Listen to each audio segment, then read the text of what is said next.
영도 부두의 밤 공기는 차갑고 무거웠습니다. 빗방울이 컨테이너 지붕을 두드리는 소리가 규칙적으로 들려왔죠. 파도는 방파제를 때리며 낮게 울부짖었습니다. 가로등 불빛은 비에 흐려져 희미하게만 부두를 비추고 있었어요. 한옥부는 그 어둠 속에 서 있었습니다. 73의 나이가 무색하게 그녀의 등은 곧게 펴져 있었죠.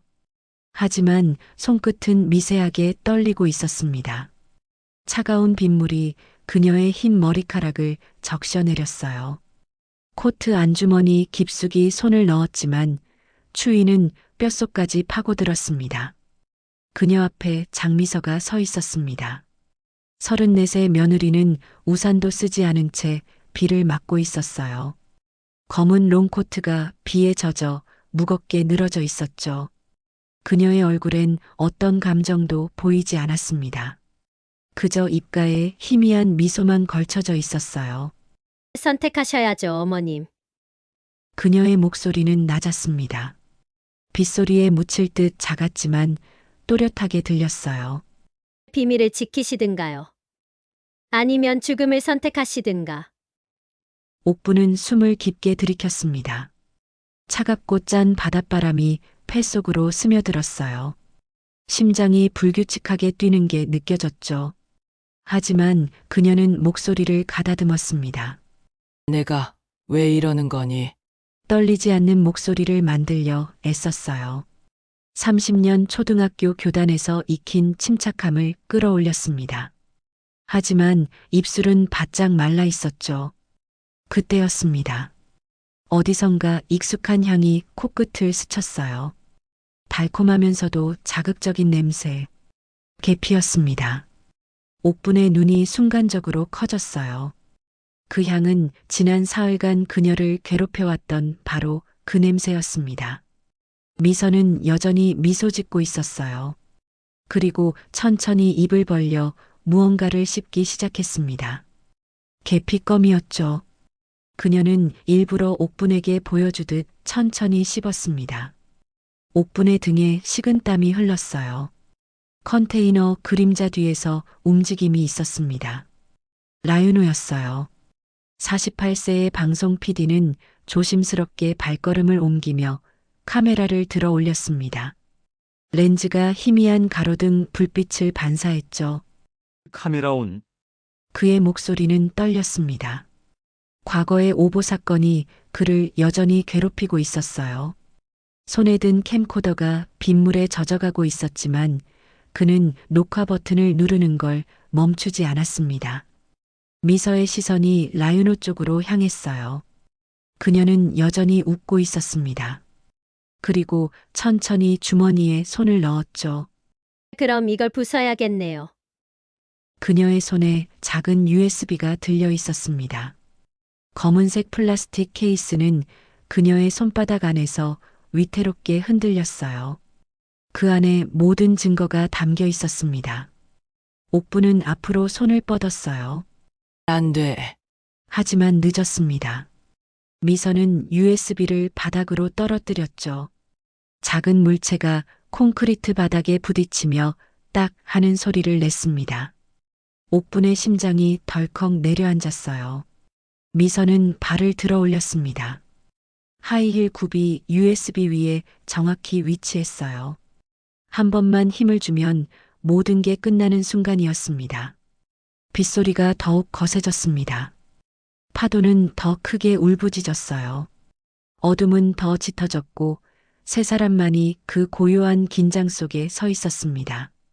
옥분의 머릿속으론 지난 사흘간의 모든 장면들이 빠르게 스쳐 지나갔어요. 불타는 오두막, 아들의 죽음, 미서의 침착한 얼굴, 계피향, 라이터, 보험증권, 모든 퍼즐 조각들이 이 순간을 향해 달려왔습니다. 미서의 발에 힘이 들어가기 시작했어요. 옥부는 눈을 질끈 감았습니다.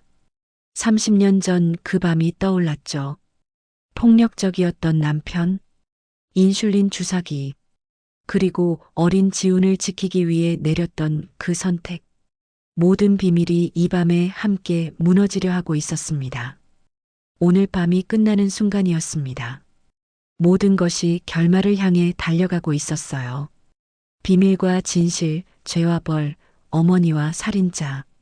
그 모든 경계가 이 부두의 어둠 속에서 무너지려 하고 있었습니다. 옥부는 천천히 눈을 떴어요. 미서를 똑바로 바라봤습니다. 그녀의 눈빛엔 더 이상 두려움이 없었어요. 대신 단단한 결의가 자리 잡고 있었죠. 계피 향이 비바람에 흩어지며 사라져갔습니다. 하지만 그 향이 남긴 흔적은 지워지지 않았어요. 그것은 증거였고, 기억이었고, 진실이었습니다. 라유노는 카메라를 더 단단히 쥐었습니다. 그의 손가락이 떨렸지만 렌즈는 두 여자를 정확히 포착하고 있었어요. 이번엔 오보가 아니었습니다. 이번엔 진실이었죠. 미서의 입가에서 미소가 사라졌습니다. 그녀의 눈빛이 차갑게 식어갔어요. 발밑에 USB는 여전히 온전했습니다. 그녀는 결정을 내려야 했죠. 부두의 시계탑이 자정을 알렸습니다. 12번의 종소리가 어둠을 가르며 울려 퍼졌어요. 각각의 소리가 이 긴 밤의 끝을 예고하고 있었습니다. 옥부는 알고 있었어요. 이 순간이 지나면 모든 것이 달라질 거라는 걸, 아들 지훈의 죽음에 대한 진실이 밝혀질 거라는 걸, 그리고 자신의 과거 역시 빛 아래 드러날 거라는 걸. 하지만 그녀는 더 이상 물러설 수 없었습니다. 바람이 그녀의 젖은 머리카락을 휘날렸어요. 비는 여전히 내리고 있었습니다. 파도는 끊임없이 방파제를 때렸죠. 그 모든 소음 속에서 세 사람의 숨소리만이 또렷하게 들렸습니다. 미서가 입을 열었습니다. 어머님은 제가 뭘 할 수 있는지 모르세요. 그녀의 목소리는 위협적이었어요. 하지만 어딘가 절박함도 섞여 있었습니다. 옥부는 대답하지 않았습니다. 그저 조용히 서 있을 뿐이었어요. 그녀의 침묵이 가장 강력한 대답이었죠. 컨테이너 너머에서 차 한 대가 천천히 다가오고 있었습니다. 헤드라이트 불빛이 빗줄기를 뚫고 부두를 비추기 시작했어요. 라유노가 신호를 보낸 경찰이었습니다. 미서는 그것을 알아챘어요. 그녀의 얼굴이 일그러졌습니다. 평소의 상냥한 가면이 완전히 벗겨진 순간이었죠. 시간이 느리게 흘렀습니다. 아니, 시간이 멈춘 것처럼 느껴졌어요. 이 밤의 결말을 향해 모든 것이 수렴하고 있었습니다. 옥분의 가슴 속에선 여러 감정이 뒤섞였어요. 아들을 잃은 슬픔, 진실을 알아낸 안도감, 자신의 과거를 마주해야 하는 두려움, 그리고 이 모든 것을 끝낼 수 있다는 희망. 그녀는 천천히 숨을 내쉬었습니다. 그리고 다음 순간을 기다렸어요. 사흘 전부터 시작된 이 긴 악몽이 끝나는 순간을 말이죠. 사흘 전의 아침은 평범하게 시작됐습니다. 10월 10일 목요일이었어요. 한옥부는 6시 30분에 눈을 떴습니다. 40년간 지켜온 습관이었죠. 창밖으론 가을 햇살이 부드럽게 들어오고 있었어요. 그녀는 침대에서 일어나 거실로 나왔습니다. 작은 아파트는 조용했어요. 혼자 사는 공간이었죠. 아들 지훈이 결혼한 뒤로 그녀는 줄곧 혼자였습니다. 처음엔 적막했지만 이젠 익숙해졌어요. 커피를 내리며 그녀는 창밖을 바라봤습니다. 단풍이 물들기 시작한 나무들이 보였어요. 가을은 그녀가 가장 좋아하는 계절이었습니다. 오랜 교사 생활 동안 가을은 항상 새 학기의 설렘을 의미했죠. 핸드폰이 울렸습니다. 지훈이었어요. 옥부는 미소를 지으며 전화를 받았습니다. 응. 아들, 엄마, 주말에 오두막으로 놀러 올래요? 미서가 엄마 보고 싶대요. 그의 목소리는 밝았습니다. 결혼 3년 차였지만 여전히 행복해 보였어요. 옥부는 며느리 미서를 떠올렸습니다. 늘 상냥하고 예의 바른 여자였죠. 그래. 갈게. 뭐 준비할 거 있니? 아니요. 그냥 오세요. 미서가 다 준비한대요. 통화를 끝낸 옥부는 기분이 좋았어요. 아들 내외가 자주 연락하는 게 고마웠습니다. 어떤 노인들은 자식들과 연락도 뜸하다고 했으니까요. 하지만 그 전화가 마지막이 될 줄은 몰랐습니다. 그날 오후 5시경이었어요. 옥부는 마트에서 장을 보고 돌아오는 길이었습니다. 핸드폰이 다시 울렸죠. 모르는 번호였어요. 여보세요? 한옥분 씨 되십니까? 경찰입니다. 순간 그녀의 심장이 멎는 것 같았습니다. 경찰이라는 단어가 주는 불길함이 온몸을 휩쓸었어요. 아드님 한지훈 씨와 관련해서 연락드렸습니다. 지금 병원으로 와주시겠습니까? 무슨 일이에요? 우리 아들한테 무슨 일이 있었어요? 그녀의 목소리가 떨렸습니다. 손에 들고 있던 장바구니가 바닥에 떨어졌어요. 사과들이 길바닥으로 굴러갔지만 그녀는 신경 쓸 겨를이 없었습니다. 화재 사고가 있었습니다. 자세한 건 병원에서 말씀드리겠습니다. 전화가 끊겼습니다. 옥부는 그 자리에 멍하니 서 있었어요.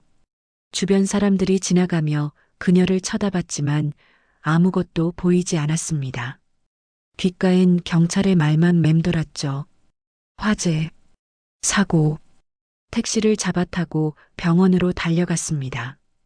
차 안에서 그녀는 계속 지훈에게 전화를 걸었어요. 하지만 연결되지 않았습니다. 미서에게도 걸었죠. 역시 받지 않았어요. 불안이 점점 커졌습니다. 병원에 도착했을 땐 해가 지고 있었어요. 응급실 앞엔 경찰차 2대가 서 있었습니다. 옥부는 뛰다시피 응급실로 들어갔어요. 간호사가 그녀를 막아섰습니다. 보호자 되십니까? 네. 전 한지훈의 어머니입니다. 우리 아들 어디 있어요? 간호사의 얼굴이 어두워졌어요. 그 표정만으로도 옥부는 알 수 있었습니다. 의사가 다가왔습니다. 그는 천천히 입을 열었어요. 유가족 되시죠?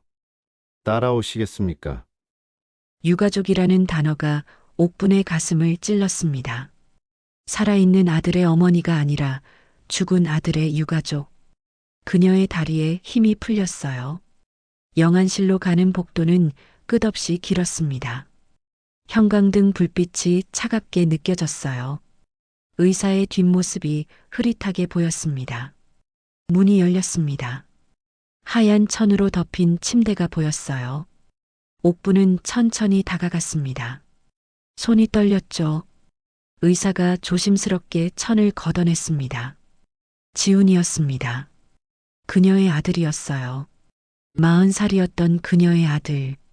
불과 몇 시간 전 밝은 목소리로 전화했던 그 아들. 이제 차갑게 식어 누워 있었습니다. 옥부는 소리 없이 울었어요. 무릎이 꺾였습니다. 바닥에 주저앉아 아들의 손을 잡았어요. 차가웠습니다. 너무 차가웠죠. 살아있을 때 항상 따뜻했던 그 손이 이젠 얼음장 같았습니다. 아들아, 우리 아들아. 목이 메었습니다. 더 이상 말이 나오지 않았어요. 40년 교사 생활 동안 수많은 학생들을 가르쳤지만 정작 자신의 아들은 지키지 못했습니다. 경찰이 들어왔습니다.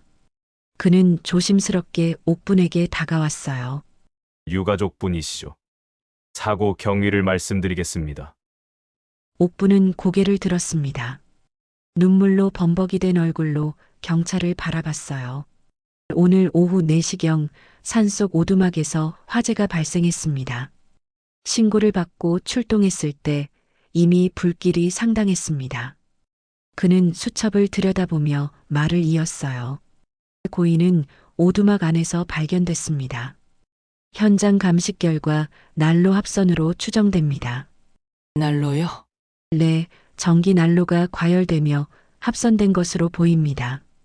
오두막이 목조 건물이라 불이 빠르게 번졌습니다. 말은 차분했지만 옥분의 귀엔 제대로 들어오지 않았어요. 난로, 합선, 화재. 단어들이 맴돌기만 했습니다. 배우자분은 당시 외출 중이었다고 합니다. 장을 보러 갔다가 돌아와 화재를 발견하고 신고했습니다. 미서가요? 네, 장미서 씨입니다. 현재 정신과 치료를 받고 계십니다. 충격이 컸던 것 같습니다. 옥부는 고개를 끄덕였습니다. 며느리도 힘들겠죠. 사랑하는 남편을 잃었으니까요. 하지만 무언가 이상했습니다. 설명할 순 없었지만 뭔가 맞지 않는 느낌이었어요. 옥부는 그 느낌을 떨쳐내려 했습니다. 아들을 잃은 슬픔에 이상한 생각을 하고 있는 거라고 스스로를 다독였죠. 이틀 뒤 장례식이 치러졌습니다. 10월 13일 토요일이었어요. 작은 장례식장이었습니다. 지우는 조용한 사람이었고 친구도 많지 않았어요. 조문객도 많지 않았습니다. 옥부는 상복을 입고 빈소에 앉아 있었어요. 사람들이 들어와 절을 하고 나갔습니다. 그녀는 기계적으로 고개를 숙이며 인사를 받았어요. 눈물은 이미 다 말라버린 것 같았습니다. 오후 2시경이었습니다. 미서가 들어왔어요. 검은 상복을 입은 그녀는 여전히 아름다웠습니다. 하지만 얼굴은 창백했어요. 눈 밑엔 다크서클이 짙게 드리워져 있었습니다. 어머님, 그녀가 옥분에게 다가왔습니다. 두 사람은 포옹했어요. 미서의 몸이 떨렸습니다. 제가 그날 집에 있었어야 했어요. 제가 장을 보러 가지 않았다면 아니야. 내 잘못이 아니야. 옥부는 며느리를 다독였습니다. 하지만 포옹하는 동안 무언가를 느꼈어요. 미서의 몸에서 희미한 향이 났습니다. 달콤하면서도 자극적인 냄새.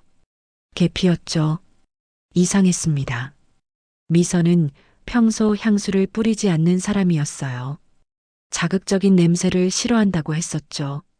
그런데 지금 그녀 몸에선 진한 계피 향이 났습니다.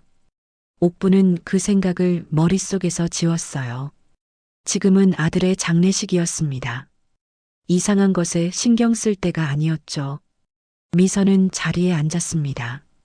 옥부는 슬쩍 며느리를 관찰했어요.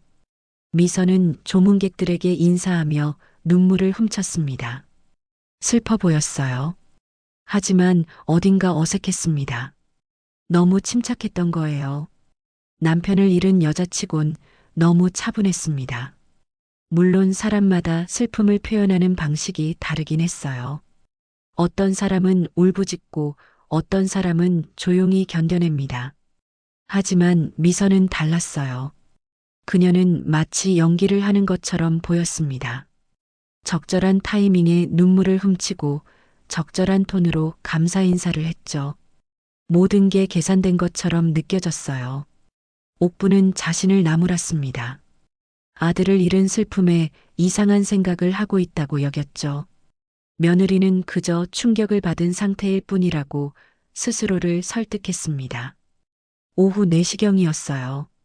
조문객이 거의 다 돌아간 뒤였습니다. 옥부는 잠시 화장실에 다녀왔어요. 돌아오는 길에 미서의 가방이 눈에 들어왔습니다. 가방이 반쯤 열려 있었어요. 그 안에 뭔가 반짝이는 게 보였습니다. 옥부는 무심코 그쪽을 바라봤어요. 라이터였습니다. 고급스러운 금색 라이터였죠. 새 거였습니다. 흠집 하나 없는 깨끗한 라이터였어요. 옥부는 이상하다고 느꼈습니다. 지훈도 미서도 담배를 피우지 않았거든요. 그런데 왜 라이터를 가지고 있을까요? 그 순간 미서가 돌아왔습니다. 어머님 괜찮으세요? 그녀는 재빨리 가방을 닫았어요. 자연스러운 동작이었지만 옥부는 놓치지 않았습니다. 미서의 눈빛이 순간 차갑게 변했던 걸 봤어요. 응. 괜찮아. 두 사람은 다시 빈소로 돌아갔습니다. 하지만 옥분의 머릿속엔 라이터 이미지가 박혀 있었어요. 금색 라이터, 새 것. 왜? 저녁이 되었습니다. 미서는 먼저 일어났어요. 어머님, 전 오늘 집에 가서 쉬어야 할 것 같아요. 내일 다시 올게요. 그래. 푹 쉬렴. 미서가 나갔습니다. 그녀가 입었던 코트가 눈에 들어왔어요. 고급 브랜드였습니다. 옥부는 그 코트를 알아봤어요. 백화점에서 본 적이 있었죠. 가격이 300만 원이 넘는 제품이었습니다. 이상했어요. 지훈 내외는 형편이 넉넉하지 않았습니다.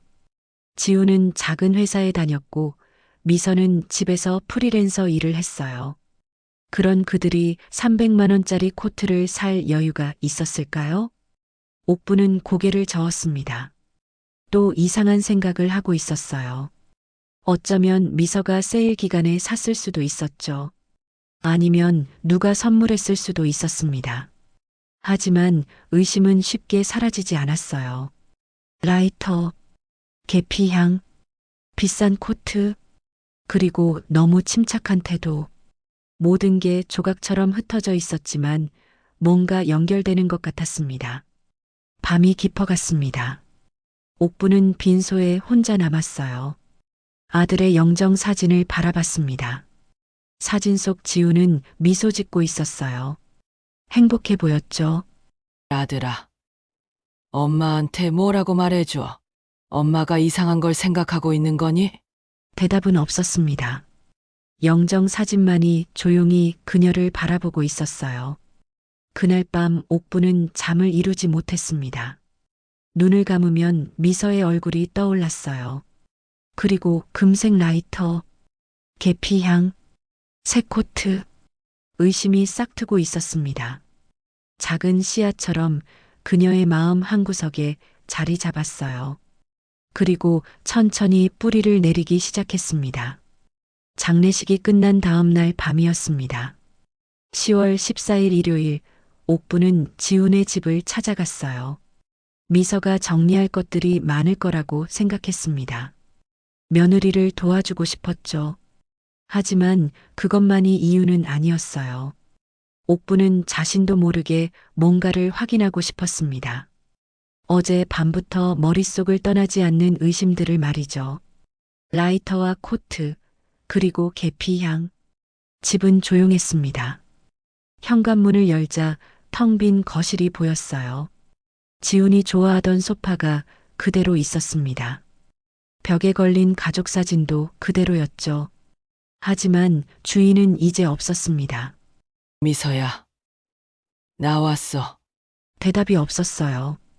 옥부는 천천히 안으로 들어갔습니다. 거실을 지나 안방으로 향했어요. 문이 반쯤 열려 있었습니다. 미서는 침대에 앉아 있었어요. 손엔 지훈의 셔츠를 들고 있었습니다. 얼굴엔 눈물 자국이 보였죠. 어머님, 그녀의 목소리는 떨렸습니다. 옥부는 다가가 며느리의 어깨를 안았어요. 울지 마. 지훈이가 슬퍼할 거야. 전 어떻게 살아야 할지 모르겠어요. 두 사람은 한동안 그렇게 앉아 있었습니다. 옥부는 며느리를 위로하면서도 눈은 방 안을 훑고 있었어요. 뭔가 이상한 게 없는지 찾고 있었습니다. 서재가 눈에 들어왔습니다. 미서야. 내가 서재 좀 정리할게. 지훈이 서류들 정리해야 할 거 아니니? 네. 감사합니다. 미서는 힘없이 대답했어요. 옥부는 일어나 서재로 향했습니다. 문을 열자 책 냄새가 났어요. 지우는 책을 좋아했습니다. 책상 위엔 서류들이 쌓여 있었어요. 옥부는 천천히 서류를 살펴보기 시작했습니다. 대부분 회사 관련 문서였어요. 계약서, 프로젝트 자료들, 별다른 게 없었죠. 서랍을 열었습니다. 첫 번째 서랍엔 볼펜과 메모지들이 있었어요. 두 번째 서랍엔 오래된 수첩들. 세 번째 서랍을 열었을 때였습니다. 보험 증권이 보였어요. 옥부는 그것을 꺼내 들었습니다. 생명보험 증권이었죠. 지훈이 가입한 보험인 것 같았어요. 내용을 살펴보다가 옥부는 멈칫했습니다. 수익자가 2명이었어요. 하나는 장미서. 당연했습니다. 배우자니까요. 하지만 또 다른 수익자가 있었어요. 역시 장미서였습니다. 다른 보험 상품이었죠. 옥부는 더 자세히 봤습니다. 보험금 액수가 눈에 들어왔어요. 첫 번째 보험은 3억 원, 두 번째 보험은 2억 원, 합쳐서 5억 원이었습니다. 5억 원. 옥분의 손이 떨렸습니다. 지훈이 그렇게 큰 보험에 가입했다는 걸 몰랐어요. 아들은 돈에 별 관심이 없는 사람이었습니다. 이런 큰 보험을 들 사람이 아니었죠. 그 밑에 또 다른 서류가 있었어요. 꺼내보니 수기 메모였습니다. 미서의 글씨였어요. 옥부는 미서의 필체를 알아볼 수 있었습니다. 명절 때마다 카드를 써줬으니까요. 메모엔 숫자들이 적혀 있었어요. 생명보험 3억, 상해보험 2억, 합계 5억. 청구 서류 사망진단서, 화재증명서, 사고경위서. 옥분의 심장이 빠르게 뛰기 시작했습니다. 이건 단순한 메모가 아니었어요. 보험금 청구를 위한 준비 목록이었습니다. 그것도 지훈이 죽기 전에 작성된 것처럼 보였어요. 종이가 새 것이 아니었거든요. 이게 무슨, 그때 뒤에서 인기척이 났습니다. 옥부는 재빨리 서류를 서랍에 넣었어요.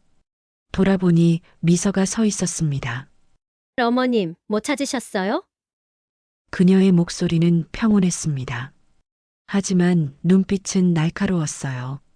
옥부는 당황하지 않으려 애썼습니다. 야. 그냥 정리하고 있었어. 서류가 많네. 제가 나중에 할게요. 어머님 힘드실 텐데. 미서는 다가와 서재 문을 닫았어요. 자연스러운 동작이었지만 옥부는 위협처럼 느껴졌습니다. 옥부는 집을 나왔습니다. 차에 타서도 손이 떨렸어요. 보험 증권과 메모. 그것들이 의미하는 게 뭘까요? 설마 미서가 보험금을 노리고, 아니, 그럴 리 없었습니다. 옥부는 고개를 저었어요. 하지만 의심은 점점 커졌습니다. 계피향 라이터, 비싼 코트, 그리고 5억 원의 보험금. 모든 조각이 하나의 그림을 향해 가고 있었어요. 옥부는 결심했습니다. 누군가에게 이 사실을 알려야 했어요. 경찰? 아니, 아직 증거가 없었습니다. 그저 의심일 뿐이었죠. 그렇다면 누구에게? 라유노가 떠올랐습니다. 그는 지역 방송국 PD였어요. 옥부는 몇 년 전 교육 다큐멘터리를 찍을 때 그를 만난 적이 있었습니다. 성실하고 정의감이 강한 사람이었죠. 옥부는 라유노에게 전화를 걸었습니다. 다음 날 오후였어요. 10월 15일 월요일. 둘은 조용한 카페에서 만났습니다. 라유노는 48살이었어요. 얼굴엔 피곤함이 역력했습니다. 방송일이 고되다는 걸 옥분도 알고 있었어요. 선생님, 무슨 일로 연락하셨어요? 옥부는 천천히 이야기를 시작했습니다. 지훈의 죽음, 화재 사고, 미서의 이상한 행동들, 보험 증권, 모든 걸 털어놨어요. 라유노는 조용히 듣고 있었습니다. 그의 얼굴이 점점 어두워졌어요. 옥분이 이야기를 마치자 그는 한숨을 쉬었습니다. 선생님, 심정 이해합니다. 하지만 이건 증거가 필요한 문제예요. 알아요. 그래서 당신 도움이 필요해요. 라유노는 망설였습니다. 그의 눈빛엔 두려움이 어려 있었어요. 옥부는 그 이유를 물었습니다. 사실, 전 5년 전 큰 실수를 했어요. 그는 천천히 이야기를 꺼냈습니다. 5년 전 그는 한 기업의 비리를 고발하는 프로그램을 만들었어요. 하지만 정보원이 거짓 제보를 했던 거였죠. 방송이 나간 뒤 소송이 걸렸습니다. 기업은 무고했고 라유노는 오보를 낸 PD가 됐어요. 정직 3개월을 받았고 명예도 실추됐습니다. 그 이후로 그는 조심스러워졌죠. 확실한 증거 없이는 움직일 수 없어요. 선생님도 피해보시고 저도 다시 곤란해질 수 있습니다. 옥부는 이해했습니다. 하지만 포기할 수 없었어요. 아들의 죽음에 대한 진실을 알아야 했습니다. 그럼 증거를 찾으면 되잖아요. 계피향 기억하세요. 미서가 늘 계피 껌을 씹어요. 계피껌이요? 네. 장례식 때도 그랬고, 집에서도 항상 그 향이 났어요. 화재 현장에서 그 흔적을 찾을 수 있지 않을까요? 라윤호의 눈빛이 변했습니다. 계피향, 화재 현장, 그것이 연결고리가 될 수 있었어요. 만약 현장에서 계피 성분이 검출된다면 미서가 거기 있었다는 증거가 될 수 있었습니다. 흥미롭네요. 하지만 경찰이 이미 감식을 마쳤을 텐데요. 추가 감식을 요청할 순 없나요? 당신 방송국 영향력으로 라윤호는 고민했습니다. 손가락으로 테이블을 톡톡 두드렸어요. 오랜 시간이 지난 뒤 그가 입을 열었습니다. 알겠습니다. 한번 알아볼게요. 하지만 약속은 못 드려요. 고마워요. 정말 고마워요. 두 사람은 헤어졌습니다. 옥부는 집으로 돌아왔어요. 마음이 조금 가벼워졌습니다. 혼자가 아니라는 게 위안이 됐죠. 그날 밤이었습니다. 핸드폰이 울렸어요. 미서였습니다. 옥부는 잠시 망설이다 전화를 받았습니다. 어머님, 저예요. 미서야, 어머님, 제가 스파 패키지를 예약했어요. 같이 가시면 어떨까요? 스파 패키지. 옥부는 의아했습니다. 남편을 잃고 며칠 되지 않았는데 스파를 가자니 이상했어요. 미서야. 지금 그럴 때니 어머님도 많이 힘드셨잖아요. 좀 쉬셔야 해요. 제 선물이라고 생각하세요. 목소리는 상냥했습니다. 하지만 뭔가 강요하는 느낌이 있었어요. 옥부는 거절하려다 생각을 바꿨습니다. 어쩌면 기회일 수도 있었어요. 미서와 단둘이 있으면 뭔가 더 알아낼 수 있을지도 몰랐습니다. 그래. 좋아. 언제 가니? 모레 어떠세요? 제가 모시러 갈게요. 알겠어. 전화를 끊고 옥부는 불안해졌습니다. 스파 초대. 너무 갑작스러웠어요. 게다가 타이밍도 이상했습니다. 옥분이 서재를 뒤진 다음 날 걸려온 전화였죠. 혹시 미서가 눈치챈 걸까요? 옥부는 라윤호에게 문자를 보냈습니다. 미서가 스파에 가자고 합니다. 모레예요. 혹시 모르니 알려드려요. 답장은 금방 왔어요. 조심하세요. 이상한 점 있으면 바로 연락하세요.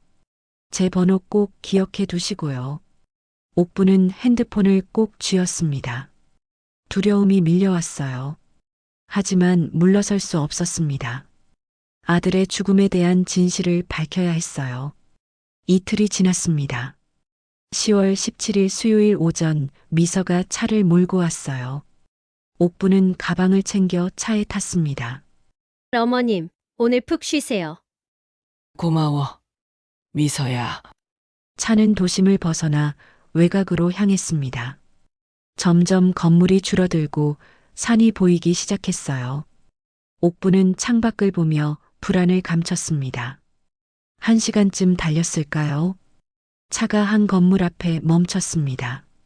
고급스러운 스파 리조트였어요. 하지만 주차장엔 차가 없었습니다. 사람이 없네. 전체 대관했어요. 오늘은 우리만 쓸 수 있어요. 전체 대관. 옥분의 등에 식은땀이 흘렀습니다. 왜 전체 대관을 했을까요? 비용도 만만치 않을 텐데. 그리고 왜 둘만 있어야 할까요?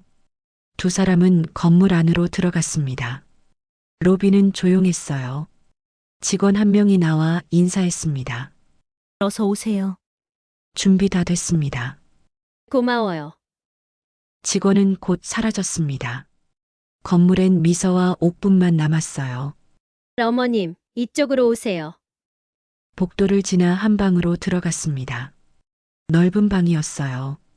마사지 침대가 2개 놓여 있었습니다.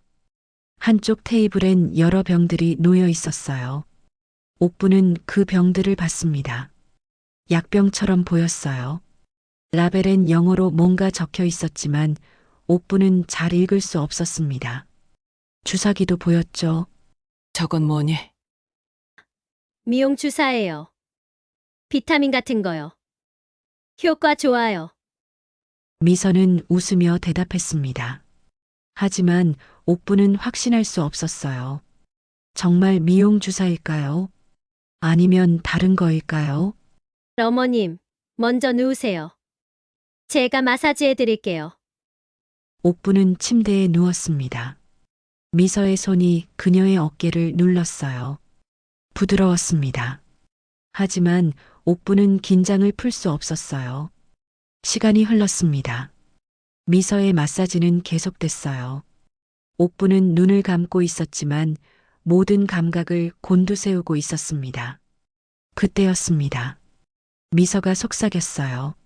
어머님, 머리 아프시죠? 옥부는 눈을 떴습니다. 미서가 웃고 있었어요.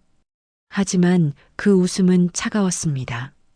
손엔 주사기가 들려 있었죠. 옥분의 심장이 멎는 것 같았습니다. 옥분은 침대에서 벌떡 일어났습니다. 심장이 미친 듯이 뛰었어요. 미서의 손에 든 주사기가 형광등 불빛을 받아 차갑게 빛났습니다. 투명한 액체가 주사기 안에 가득 차 있었어요. 그게 뭐니? 목소리가 떨렸습니다. 침착하려 애썼지만 공포가 목소리에 배어나왔어요.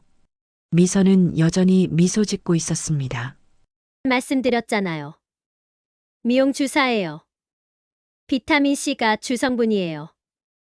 그녀는 한 걸음 다가왔어요. 옥부는 뒤로 물러났습니다. 등이 벽에 닿았죠. 어머님, 왜 그러세요? 제가 해드리는 건데. 아니야. 난 괜찮아. 주사 안 맞아도 돼.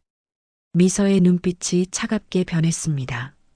미소는 여전히 입가에 걸려 있었지만 눈은 웃지 않았어요. 그녀는 천천히 주사기를 들어 올렸습니다. 어머님, 이거 정말 좋은 거예요. 한 번만 맞아보세요. 옥부는 옆으로 비켜났습니다. 마사지 침대를 사이에 두고 두 사람은 마주 섰어요. 긴장감이 방 안을 가득 채웠습니다. 미서야. 내가 뭘 하려는 건지 나도 알아. 무슨 말씀이세요? 서재에서 봤어. 보험증권이랑 메모. 5억 원. 미서의 얼굴이 굳었습니다. 주사기를 든 손이 미세하게 떨렸어요. 하지만 곧 표정을 바로잡았습니다. 어머님이 오해하고 계세요. 해. 그럼 설명해봐. 왜 지훈이 죽기 전에 보험금 청구 서류 목록을 적어놨니? 미서는 잠시 침묵했습니다. 그녀의 눈이 이리저리 움직였어요. 무언가 생각하고 있었습니다. 마침내 입을 열었죠. 그건 지훈이가 혹시 모를 상황에 대비해서 같이 정리한 거예요. 거짓말! 옥분의 목소리가 커졌습니다. 분노가 두려움을 밀어냈어요. 지훈이는 그런 애가 아니야. 보험 같은 거에 관심도 없었어. 사람은 변해요, 어머님. 미서가 다시 한 걸음 다가왔습니다. 옥부는 가방을 움켜쥐었어요. 그 안에 핸드폰이 있었습니다. 라유노의 번호. 떠올려야 했어요. 가까이 오지 마. 어머님, 진정하세요. 우린 가족이잖아요. 미서의 목소리는 부드러웠습니다. 하지만 발걸음은 멈추지 않았어요. 한 걸음, 또 한 걸음. 점점 가까워졌습니다. 옥부는 가방에서 핸드폰을 꺼냈습니다. 손가락이 떨려 버튼을 누르기 힘들었어요. 화면이 켜졌습니다. 라유노의 번호를 찾아야 했죠. 전화하시려고요? 미서가 빠르게 다가왔습니다. 손을 뻗어 핸드폰을 빼앗으려 했어요. 옥부는 몸을 돌려 피했습니다. 하지만 나이가 문제였죠. 73의 몸은 34의 민첩함을 따라갈 수 없었습니다. 미서가 옥분의 손목을 잡았어요. 놔! 옥분은 손목을 뿌리치려 했습니다. 하지만 미서의 힘이 셌어요. 젊은 여자의 힘은 강했습니다. 두 사람은 실랑이를 벌였습니다. 핸드폰이 바닥으로 떨어졌어요. 화면이 깨지는 소리가 났습니다. 옥분의 심장이 쿵 내려앉았죠. 어머님, 왜 이러세요? 그냥 조용히 계시면 되는데. 내가 지훈이를 죽였구나. 말이 입 밖으로 나왔습니다. 옥분 스스로도 놀랐어요. 하지만 확신이 들었습니다. 모든 증거가 그것을 가리키고 있었어요. 미서는 웃었습니다. 차갑고 날카로운 웃음이었어요. 더 이상 가면을 쓰지 않았습니다. 증명할 수 있어요? 경찰은 날로 합선이라고 했는데. 계피향, 라이터, 모두 증거야. 계피껌 씹는 게 죄예요? 라이터 가진 게 범죄예요? 그녀의 논리는 날카로웠습니다. 옥부는 할 말을 잃었어요. 미서 말이 맞았습니다. 지금 가진 건 정황뿐이었어요.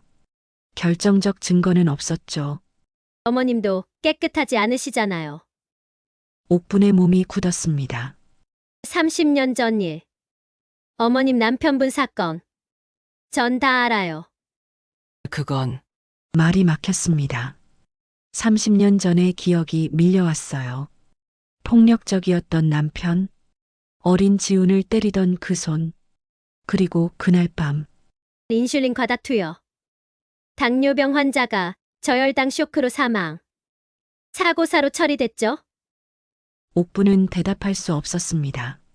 미서는 확실히 알고 있었어요. 어떻게 알아냈는지는 모르겠지만 그녀는 옥분의 과거를 캐낸 것이었습니다.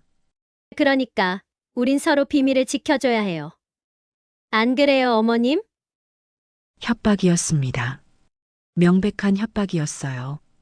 옥분의 과거를 폭로하겠다는 위협, 아들의 죽음과 자신의 과거, 둘 다 지킬 순 없는 상황이었습니다. 옥분의 다리에 힘이 풀렸어요. 주저앉을 것 같았습니다. 미서는 그런 옥분을 내려다봤어요. 승리자의 눈빛이었죠. 어머님, 이제 집에 모셔다 드릴게요. 오늘 일은 잊으세요. 그녀는 주사기를 테이블에 내려놓았습니다. 더 이상 필요 없었던 거예요. 옥분을 완벽하게 제압했으니까요. 위험만으로 충분했습니다. 옥분은 비틀거리며 일어났습니다. 깨진 핸드폰을 주워 가방에 넣었어요. 미서는 그것을 지켜보며 미소 짓고 있었습니다.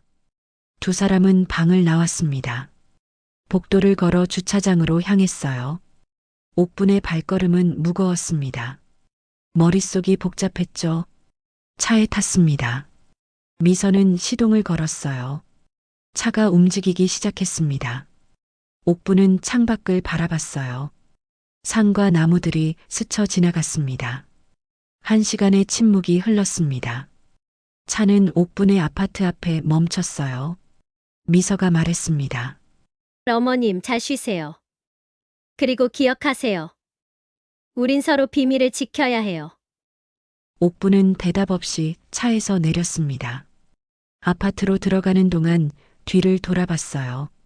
미서의 차는 여전히 그 자리에 있었습니다. 그녀가 지켜보고 있었죠. 옥분은 집에 들어갔습니다. 문을 닫자마자 주저앉았어요. 온몸에 힘이 빠졌습니다. 두려움과 분노, 그리고 무력감이 한꺼번에 밀려왔어요. 핸드폰을 꺼냈습니다. 화면은 깨졌지만 다행히 작동했어요. 라유노에게 전화를 걸었습니다. 신호음이 길게 울렸죠. 여보세요? 나예요. 한옥분이에요. 목소리가 떨렸습니다. 라유노는 즉시 알아챘어요. 무슨 일 있었어요? 목소리가 이상한데요. 옥부는 스파에서 있었던 일을 설명했습니다. 주사기, 미서의 협박, 그리고 자신의 과거까지 모든 걸 털어놨어요. 숨길 수 없었습니다. 라유노는 한동안 침묵했습니다. 전화기 너머로 그의 숨소리만 들렸어요. 옥부는 초조하게 기다렸습니다. 선생님, 지금 당장 경찰에 신고하세요. 하지만 증거가 없잖아요. 주사기를 찌른 것도 아니고 그래도 시도했다는 것만으로 충분해요. 살인 미수죠.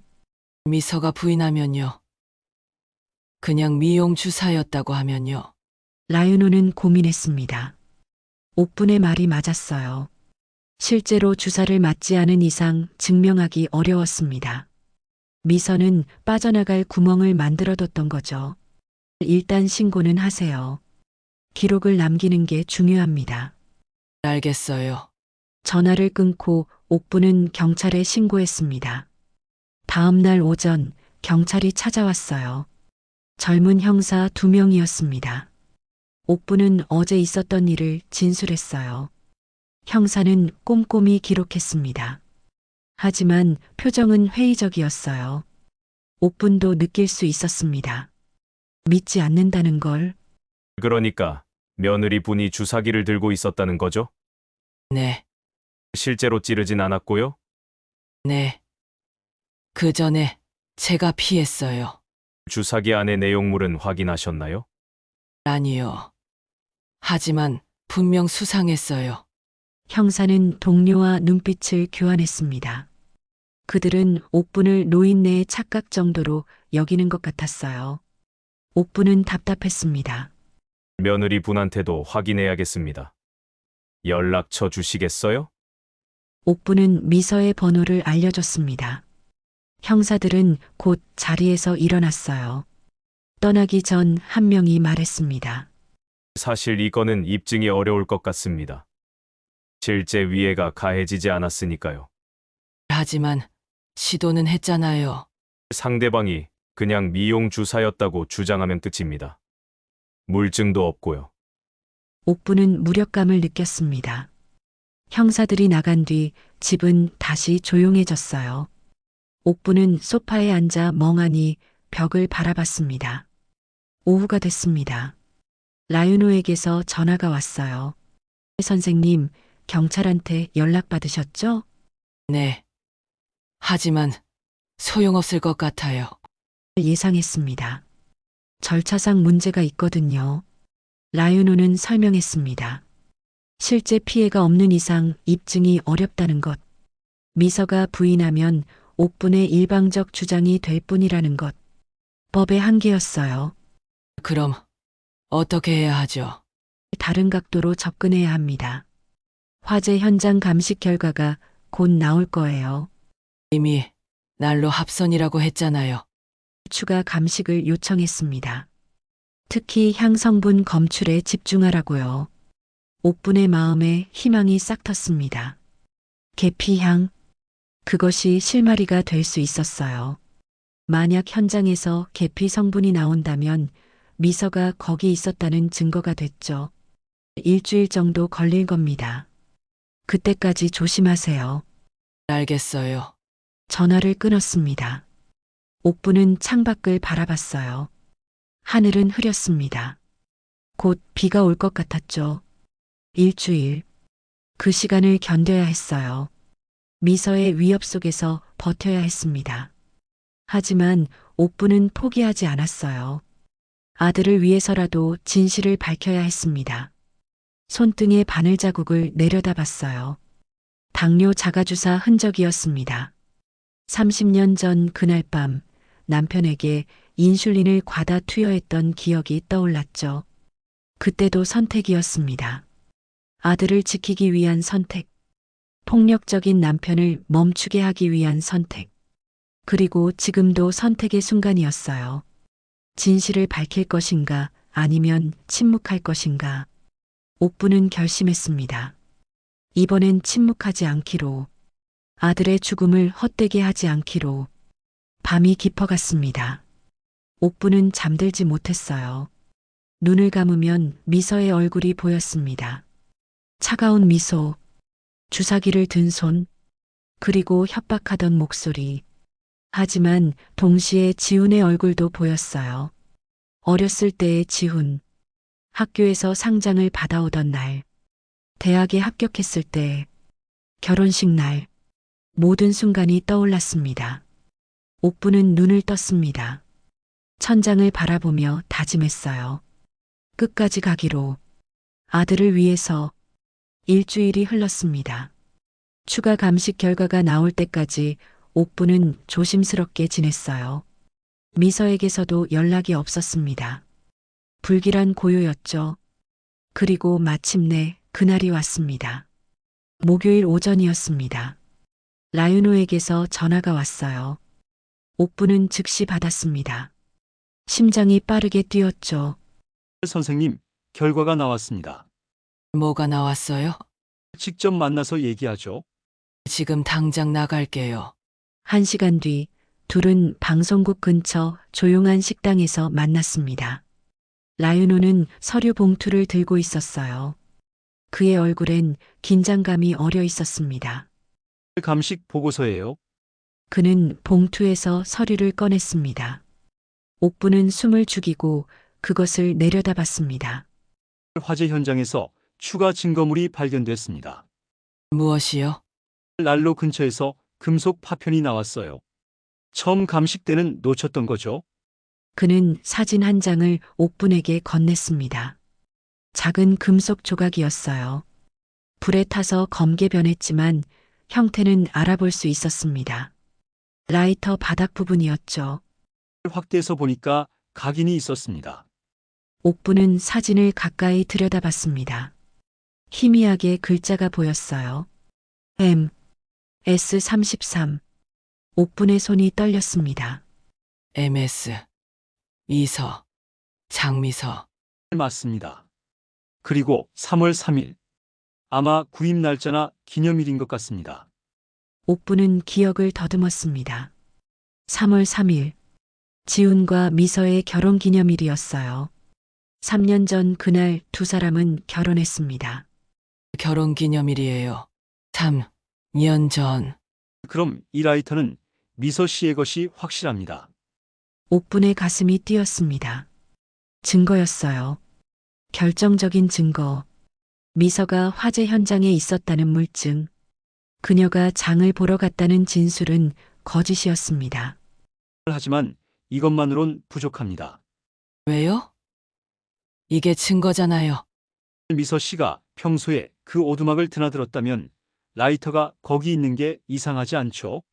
화재 전에 떨어뜨렸을 수도 있습니다. 옥부는 좌절했습니다. 라윤호의 말이 맞았어요. 라이터 하나로는 살인을 입증할 수 없었습니다. 그래서 제가 더 파봤습니다. 그는 또 다른 서류를 꺼냈어요. 미서 씨의 과거를 조사했습니다. 그리고 흥미로운 걸 찾았어요. 뭔데요? 미서 씨, 이번이 첫 결혼이 아닙니다. 옥부는 놀랐습니다. 미서가 재혼이라는 건 몰랐어요. 지훈도 말한 적이 없었습니다. 10년 전에 결혼했다가 3년 만에 이혼했어요. 전 남편은 이혼 1년 뒤 사고로 사망했습니다. 사고요?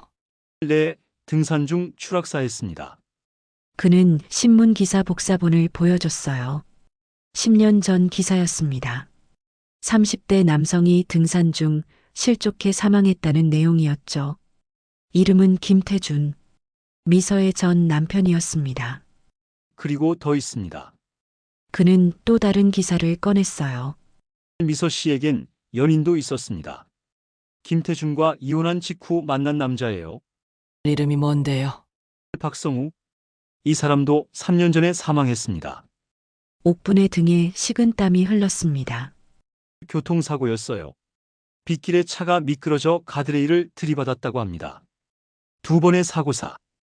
우연치곤 너무 많았어요. 미서 주변의 남자들이 계속 죽었습니다. 그리고 모두 사고로 처리됐죠. 보험은요? 물어보실 줄 알았습니다. 그는 미소를 지었어요. 하지만 쓴웃음이었습니다. 김태준의 경우 이혼 시 재산 분할로 3억을 받았습니다. 박성우의 경우 생명보험 수익자는 아니었지만 유언장에 1억이 남겨져 있었어요. 그럼 지훈이까지 합치면 총 9억 원입니다. 9억 원. 세 남자의 목숨값이었어요. 옥부는 숨이 막혔습니다. 경찰은 뭐 하는 거예요? 이렇게 명백한데. 각각의 사건은 사고로 종결됐습니다. 연결고리를 찾지 못했던 거죠. 그럼 이제 찾았잖아요. 네, 이제 경찰도 움직일 겁니다. 제가 제보했어요. 옥부는 안도했습니다. 하지만 동시에 두려움도 밀려왔어요. 미서가 이 사실을 알게 되면 어떻게 될까요? 그녀는 위험한 여자였습니다. 선생님, 당분간 조심하셔야 합니다. 미서 씨가 다급해지면 뭘 할지 몰라요. 알겠어요.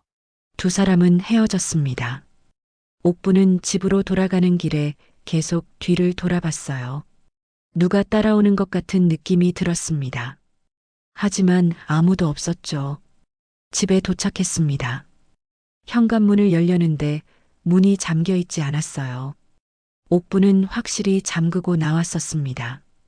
심장이 빠르게 뛰었죠. 누구 있어요? 대답이 없었습니다. 옥부는 조심스럽게 문을 열었어요. 거실이 보였습니다. 아무도 없었죠. 하지만 뭔가 이상했습니다. 소파 위에 봉투가 놓여 있었어요. 옥부는 다가가 봉투를 집어들었습니다. 무거웠어요. 안을 열어보니 사진들이 들어 있었습니다. 사진 속엔 옥분이 찍혀 있었어요. 마트에서 장 보는 모습, 병원에 가는 모습, 라유노와 만나는 모습, 모두 최근에 찍힌 것들이었습니다. 마지막 사진엔 메모가 붙어 있었습니다. 깔끔한 필체, 미서의 글씨였죠. 어머님 무슨 짓을 하시는지 다 보고 있어요. 옥부는 사진을 떨어뜨렸습니다. 손이 덜덜 떨렸어요. 미서가 계속 지켜보고 있었습니다. 언제부터였을까요?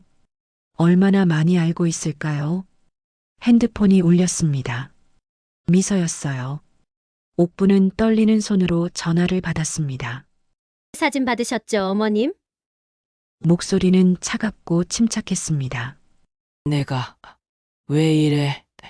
경고해요. 더 이상 쓸데없는 짓 하지 마세요. 난 진실을 밝힐 거야. 내가 뭘 했는지 다 알아냈어. 미서는 웃었습니다. 어머님도 깨끗하지 않으시잖아요. 30년 전 일, 경찰이 알면 어떻게 될까요? 그건 정당방위, 가정폭력. 그래도 살인은 살인이에요. 공소시효도 아직 안 지났을걸요? 옥부는 입술을 깨물었습니다. 미서의 말이 맞았어요. 30년 전 그날 옥부는 남편에게 인슐린을 과다 투여했습니다. 의도적으로 지훈을 지키기 위해서였죠. 우리 서로 불편한 진실 덮어두고 살아요. 그게 현명한 거 아니겠어요? 넌 연쇄살인자야. 3명을 죽였어. 증명할 수 있어요? 옥부는 할 말을 잃었습니다. 라이터 하나? 그건 제가 예전에 떨어뜨린 거예요. 과거 남자들. 그건 불행한 우연이에요. 경찰도 그렇게 판단했잖아요. 그녀의 논리는 빈틈없었습니다. 증거를 남기지 않았고 빠져나갈 구멍을 만들어뒀습니다. 어머님, 마지막으로 경고합니다. 그만두세요. 전화가 끊겼습니다. 옥부는 주저앉았어요. 무력감이 밀려왔습니다. 미서는 너무 영리했어요. 모든 걸 계산하고 움직였습니다. 반면 옥부는 73의 노인이었죠. 젊은 연쇄살인자를 상대하기엔 역부족이었습니다. 하지만 포기할 순 없었어요. 옥부는 사진들을 주워 담았습니다. 이것도 증거였어요. 미서가 감시했다는 증거, 협박했다는 증거. 라유노에게 전화를 걸었습니다. 선생님, 무슨 일이세요? 옥부는 방금 있었던 일을 설명했어요. 사진들, 미서의 전화, 협박, 모든 걸 말했습니다. 라유노는 심각하게 들었어요. 당장 경찰에 신고하세요. 스토킹과 협박죄로 고소할 수 있습니다. 하지만 제 과거가 드러나면 선생님, 30년 전 일은 정당방위로 주장할 수 있어요. 가정폭력 상황이었잖아요. 그래도 지금 중요한 건 미서 씨를 막는 겁니다. 그녀는 위험한 사람이에요. 옥부는 고민했습니다. 자신의 과거를 드러내야 한다는 게 두려웠어요. 평생 숨겨왔던 비밀, 아들조차 몰랐던 진실. 하지만 지훈을 위해서라도 해야 했습니다. 알겠어요. 경찰에 가겠습니다. 제가 같이 가겠습니다. 다음 날 오전 옥분과 라윤호는 경찰서를 찾았습니다. 담당 형사는 며칠 전 옥분의 진술을 받았던 그 사람이었어요. 그는 회의적인 표정으로 두 사람을 맞았습니다. 또 오셨네요. 이번엔 무슨 일이십니까? 옥분은 사진들을 보여줬습니다. 형사는 사진들을 하나씩 살펴봤어요. 표정이 조금씩 굳어갔습니다. 이건 명백한 스토킹이네요. 누가 찍었습니까? 제 며느리예요. 장미서. 제 집에 무단 침입해서 놓고 갔어요. 그리고 전화로 협박했습니다. 라윤호가 끼어들었습니다. 형사님, 제가 추가 자료를 준비했습니다. 그는 미서의 과거 조사 자료를 건넸어요. 두 번의 사고사, 보험금, 금액들, 모든 게 정리된 서류였습니다. 형사는 서류를 읽으며 눈썹을 찌푸렸어요. 이건 심각한데요.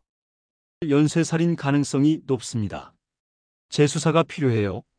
형사는 고개를 끄덕였습니다. 알겠습니다. 장미서 씨를 소환해서 조사하겠습니다. 그런데 제가 말씀드릴 게 하나 더 있어요. 옥부는 숨을 깊이 들이쉬었습니다. 그리고 30년 전의 이야기를 시작했어요. 폭력적이었던 남편, 어린 아들을 때리던 그 손, 그리고 그날 밤 제가 인슐린을 과다 투여했습니다. 일부러요. 형사의 눈이 커졌습니다. 옥부는 계속 말했어요. 떨리는 목소리로. 하지만 또렷하게. 더 이상 숨기지 않기로 했습니다. 남편은 당뇨 환자였어요. 매일 인슐린을 맞았죠. 그날 밤, 전 평소보다 많은 양을 주사했습니다. 저혈당 쇼크가 왔고, 남편은 그대로 사망했어요. 왜 그러셨습니까? 아들을 지키기 위해서였어요. 남편은 술만 마시면 아들을 때렸습니다. 그날도 그랬어요. 7살짜리 아이를 주먹으로 때리고 발로 찼어요. 전 더 이상 견딜 수 없었습니다. 방 안이 조용해졌습니다. 형사는 한동안 아무 말도 하지 않았어요. 처벌받을 준비가 됐어요. 하지만 며느리를 막아주세요. 더 이상 누가 죽는 걸 보고 싶지 않아요. 형사는 천천히 고개를 끄덕였습니다. 알겠습니다. 옥부는 경찰서를 나왔습니다. 가슴이 한결 가벼워진 것 같았어요. 30년간 짊어졌던 무게를 내려놓았습니다. 이제 결과를 기다리기만 하면 됐죠. 이제 경찰이 움직일 겁니다. 곧 끝날 거예요. 하지만 끝은 생각보다 빨리 왔습니다. 그것도 예상치 못한 방식으로. 경찰서를 나온 지 이틀이 지났습니다. 토요일 오후였어요. 옥부는 집에서 조용히 시간을 보내고 있었습니다. 핸드폰이 울렸습니다. 라윤호였어요. 선생님, 큰일 났습니다. 목소리가 급했어요. 옥분의 가슴이 철렁 내려앉았습니다. 무슨 일이에요? 미서 씨가 사라졌습니다. 사라졌다니요? 도주한 것 같습니다. 옥부는 당황했습니다. 미서가 도망쳤다는 건 자백이나 다름없었어요. 하지만 동시에 위험했습니다. 도망친 범인은 예측할 수 없었죠. 경찰이 추적 중입니다. 하지만 선생님도 조심하세요. 자포자기한 사람이 뭘 할지 몰라요. 알겠어요. 전화를 끊었습니다. 옥부는 창밖을 바라봤어요. 해가 지고 있었습니다. 불안이 밀려왔습니다. 미서는 영리한 여자였어요. 도주 계획도 치밀하게 세웠을 겁니다. 경찰이 쉽게 찾을 수 있을까요? 옥부는 문단속을 확인했습니다. 모든 창문을 잠갔어요. 현관문도 2번 확인했습니다. 하지만 불안은 가시지 않았죠. 밤이 깊어갔습니다. 옥부는 침대에 누웠지만 잠들 수 없었어요. 복도를 지나가는 발자국 소리, 엘리베이터 움직이는 소리, 모든 게 신경 쓰였죠. 새벽 2시경이었습니다. 핸드폰이 진동했어요. 문자 메시지였습니다. 어머님 만나요. 마지막으로 옥분의 손이 떨렸습니다. 곧이어 다시 문자가 왔어요. 영도 부두. 오늘 밤 11시. 혼자 오세요. 경찰 부르면 어머님 과거 전부 폭로합니다. 협박이었습니다. 옥부는 라윤호에게 전화를 걸려다 멈췄어요. 미서의 경고가 머릿속을 맴돌았습니다. 경찰을 부르면 어떻게 될까요? 하지만 혼자 가기엔 너무 위험했습니다. 옥부는 고민했어요. 시간은 흘러갔습니다. 새벽이 지나고 아침이 왔죠. 옥부는 잠을 한숨도 자지 못했습니다. 오전 10시였습니다. 옥부는 결심했어요. 라윤호에게 전화를 걸었습니다. 선생님, 밤새 연락이 없으셔서 걱정했습니다. 미서한테 연락이 왔어요. 옥부는 문자 내용을 알려줬습니다. 라윤호는 즉시 반대했어요. 절대 안 됩니다. 혼자 가시면 안 돼요. 위험해요. 하지만 경찰을 부르면 제가 가겠습니다. 몰래요. 어떡해요? 제가 먼저 현장에 숨어 있을게요. 카메라를 준비해서 모든 걸 녹화하겠습니다. 증거가 필요하니까요. 옥부는 고민했습니다. 위험했지만 다른 방법이 없었어요. 미서를 잡으려면 그녀의 자백이 필요했습니다. 알겠어요. 그렇게 해요. 선생님은 11시에 가세요. 전 2시간 먼저 가서 숨겠습니다. 혹시 모르니까 경찰도 대기시켜놔요. 네, 제 후배가 형사예요. 그 사람한테 부탁하겠습니다. 계획이 세워졌습니다. 하루가 느리게 흘렀어요. 옥부는 시계를 계속 확인했습니다. 시간은 천천히 갔지만 동시에 너무 빠르게 흘렀죠. 저녁이 됐습니다. 옥부는 간단히 식사를 했어요. 하지만 목으로 넘어가지 않았습니다. 긴장 때문이었죠. 8시에 라윤호에게서 연락이 왔습니다. 지금 출발합니다. 선생님은 10시 반쯤 나오세요. 조심해요. 선생님도요. 위험하면 바로 도망치세요. 전화가 끊겼습니다. 옥부는 시계를 봤어요. 2시간 반이 남았습니다. 가장 긴 2시간 반이 될 것 같았죠. 10시가 됐습니다. 옥부는 코트를 입었어요. 가방에 핸드폰을 넣었습니다. 거울 앞에 섰죠. 73의 얼굴이 그녀를 바라보고 있었습니다. 지훈아, 엄마가 끝낼게. 그녀는 집을 나섰습니다. 택시를 탔어요. 기사에게 영도 부두라고 말했습니다. 차는 밤거리를 달리기 시작했죠. 창밖으론 도시의 불빛이 스쳐 지나갔습니다. 40분쯤 달렸을까요? 바다가 보이기 시작했습니다. 어둠 속에서 파도 소리가 들려왔어요. 차는 부두 입구에서 멈췄습니다. 여기서 내릴게요. 그녀는 요금을 지불하고 내렸습니다. 택시가 떠났어요. 옥부는 혼자 남았습니다. 부두는 조용했어요. 컨테이너들이 어둠 속에 거대한 그림자를 드리우고 있었죠. 11시가 가까워지고 있었습니다. 옥부는 천천히 걸었어요. 발소리가 콘크리트 바닥에 울려 퍼졌습니다. 바람이 차가웠죠. 파도는 계속 방파제를 때리고 있었습니다. 컨테이너 사이로 들어갔습니다. 가로등 불빛이 희미하게 길을 비추고 있었어요. 옥부는 주변을 둘러봤습니다. 라윤호가 어디 숨어 있을까요? 그때 인기척이 났습니다. 옥부는 멈춰 섰어요. 앞쪽에서 발자국 소리가 들렸습니다. 천천히 다가오고 있었죠. 미서가 나타났습니다. 그녀는 검은 옷을 입고 있었어요. 머리는 묶여 있었고 얼굴은 창백했습니다. 손엔 아무것도 들고 있지 않았죠. 오셨네요, 어머님. 목소리는 평온했습니다. 미서는 다가왔어요. 두 사람 사이의 거리가 좁혀졌습니다. 어머님 때문이에요. 가만히 계시면 되는데 왜 자꾸 파헤치세요? 내 아들을 죽였잖아. 증거가 있어요? 라이터, 보험금, 과거 남자들 모두 증거야. 미선은 웃었습니다. 그건 정황일 뿐이에요. 법정에선 소용없어요. 내가 자백하면 돼. 제가 왜 자백을 해요? 두 사람은 마주 섰습니다. 바람이 불었어요. 옥분의 머리카락이 흩날렸습니다. 미선은 움직이지 않았죠. 너한테 양심이 남아있다면 양심. 그게 뭐예요? 미서의 눈빛은 공허했습니다. 전 그런 거 없어요. 태어날 때부터 없었어요. 옥부는 소름이 돋았습니다. 미선은 진심이었어요. 정말로 양심이 없는 사람이었습니다. 감정이 없는 눈, 공감 능력이 없는 얼굴, 어머님도 그러시잖아요. 남편 죽였으면서. 그건 달라. 옥분의 목소리가 커졌습니다. 난 아들을 지키기 위해서였어. 폭력에서 벗어나기 위해서였어. 전 돈을 위해서였어요. 뭐가 다른가요? 완전히 다르지. 미선은 고개를 가우뚱했습니다.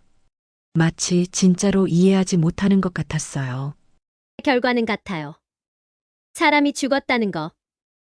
어머님이나 저나 똑같은 살인자예요. 옥부는 고개를 저었습니다. 난 그 일로 30년을 괴로워했어. 매일 밤 악몽을 꿨어. 하지만 넌 전 한 번도 후회 안 했어요. 그녀는 담담하게 말했습니다. 김태준도, 박성우도, 지훈도. 한 번도 미안하다고 생각 안 했어요.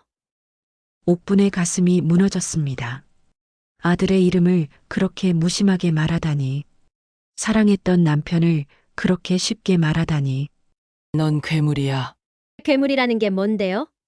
그냥 살아남은 거예요. 똑똑하게. 컨테이너 뒤에서 움직임이 있었습니다. 라유노였어요. 그는 조용히 카메라를 들고 있었습니다. 모든 대화를 녹화하고 있었죠. 옥부는 계속 물었습니다. 어떻게 했니? 지훈이를 어떻게 죽였어? 미선은 잠시 침묵했습니다. 그녀의 얼굴에 처음으로 감정이 스쳤어요. 자랑스러움이었습니다. 간단했어요. 계피 오일이요.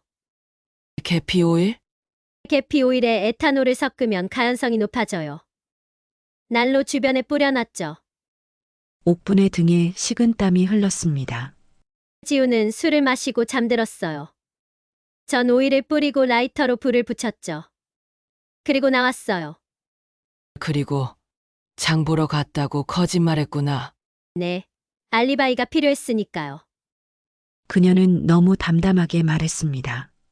마치 요리 레시피를 설명하는 것처럼.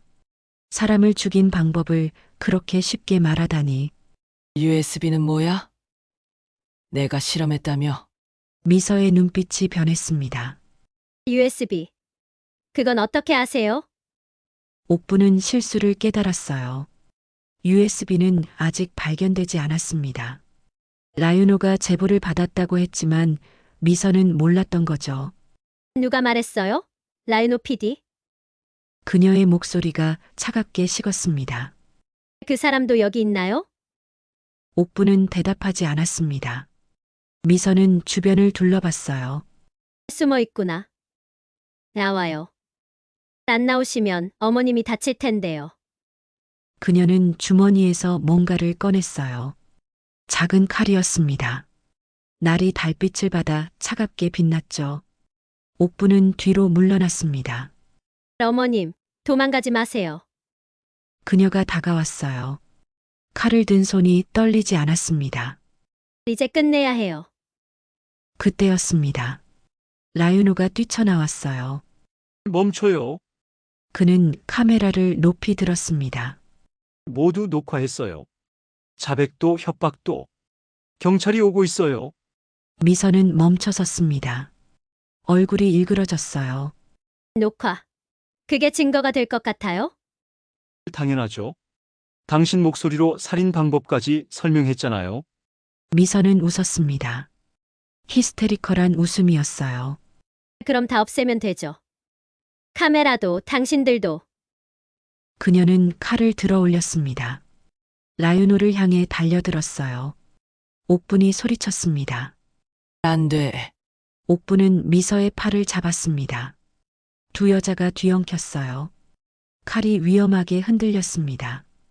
라유노가 도왔습니다. 그는 미서의 손목을 붙잡았어요. 셋이 실랑이를 벌였습니다. 칼이 바닥에 떨어졌습니다. 쨍그랑 소리를 내며 콘크리트 바닥을 굴렀어요.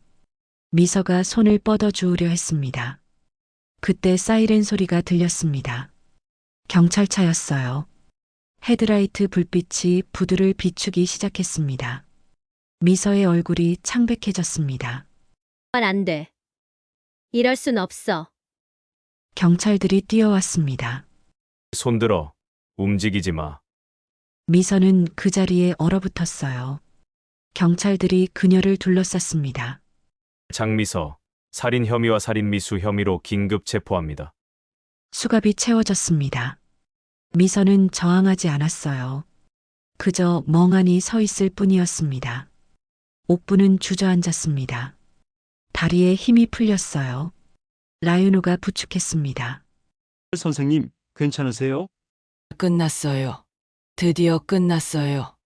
눈물이 흘러내렸습니다. 30년간 짊어졌던 무게, 아들을 잃은 슬픔, 진실을 밝히기 위한 싸움, 모든 게 이 순간 끝났습니다. 미서는 경찰차로 끌려갔습니다. 가기 전 그녀는 옥분을 돌아봤어요. 눈빛엔 원망이 서려 있었습니다. 어머님도 똑같아요. 우린 똑같은 사람이에요.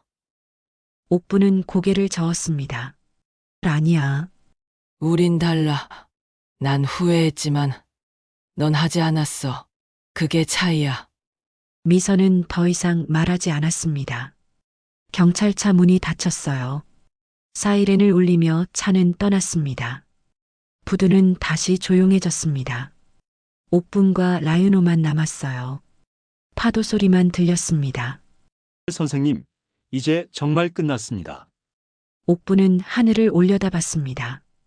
별들이 반짝이고 있었어요. 지훈도 저 하늘 어딘가에 있을까요? 지훈아. 엄마가 해냈어. 내 억울함을 풀어줬어. 바람이 불었습니다. 차갑지만 상쾌한 바람이었어요. 마치 아들의 대답 같았습니다. 하지만 끝이 아니었습니다. 경찰차가 떠나고 10분쯤 지났을 때였어요. 옥분과 라유노는 아직 부두에 남아 있었습니다. 형사가 추가 진술을 받기 위해서였죠. 한옥분 씨, 집으로 모셔드리겠습니다. 내일 서에 다시 와주셔야 합니다. 알겠습니다. 그때 라유노의 핸드폰이 울렸습니다. 낯선 번호였어요. 그는 이상하다는 표정으로 전화를 받았습니다. 여보세요? PD님, 저예요. 김철수. 기억하시죠? 라유노의 얼굴이 굳었습니다. 김철수. 5년 전 라유노에게 거짓 제보를 했던 그 정보원이었어요. 그 사건으로 라유노는 오보를 내고 정직을 당했었죠. 왜 전화했어요? 중요한 정보가 있어요. 장미서 관련해서요. 뭔데요? USB 말이에요. 제가 그걸 가지고 있어요. 라유노의 눈이 커졌습니다. USB를 당신이 가지고 있다고요? 어떻게? 복잡한 사연이 있어요. 장미서가 제게 맡겼었거든요. 만약에 보험용으로요. 어디 있어요? 제가 가지고 있어요. 내용 확인했는데 대박이에요. 계피 오일 실험 기록, 보험금 계산 전부 들어 있어요. 결정적 증거였습니다. 미서의 자백도 중요했지만 물증이 있다면 완벽했어요. 법정에서 빠져나갈 구멍이 완전히 막히는 거였죠. 지금 어디 계세요?